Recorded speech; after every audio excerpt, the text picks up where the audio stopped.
La poétique fait avancer le monde, fait avancer la société.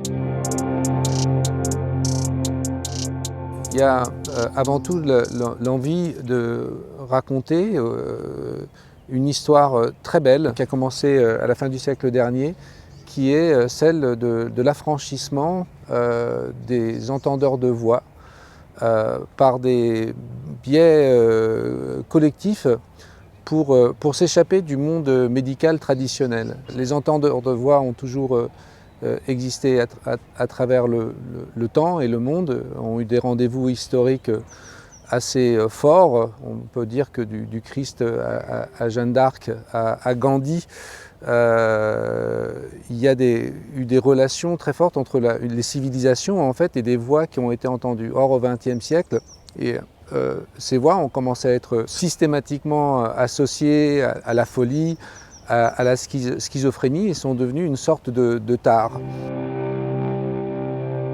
Depuis quelques années, donc, depuis cette espèce d'appel à témoignage qui a eu lieu dans les années 80, où il y avait une espèce d'outing extraordinaire, on s'apercevait que peut-être que 2% de la population entendait des voix, ce qui est vraiment énorme. Il y avait eu une véritable recherche enfin entreprise, une recherche méthodique avec des questions, des interviews.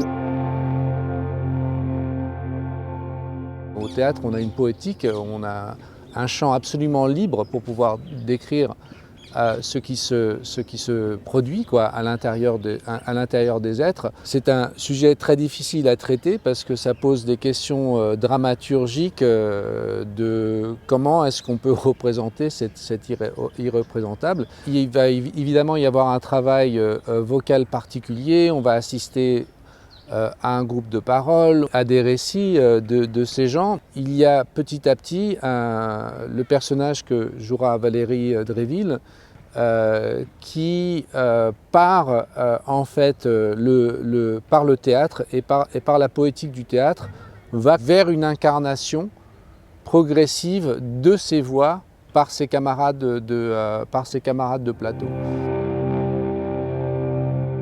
Je crois aussi que la poétique fait avancer le monde, fait avancer la société, et que la poétique de ces voix ont quelque chose à nous apporter. Je crois que ce qui m'anime principalement dans le théâtre que j'entreprends depuis quelques années, au-delà même de ce que ça peut apporter sur des transformations de la société, c'est un appel à l'écoute, un appel à mieux entendre. Le réseau des entendeurs de voix essaye d'une considérer l'humanité donc des gens qui entendent des voix, mais aussi de laisser une place à ce que ces voix ont à dire.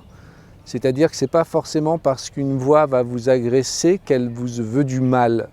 Et ça me raconte des choses dont je pense la société a vraiment besoin, qui est de mieux écouter, d'arriver à avoir des courages empathiques pour dépasser un peu l'isolement dans lequel chacun est aujourd'hui.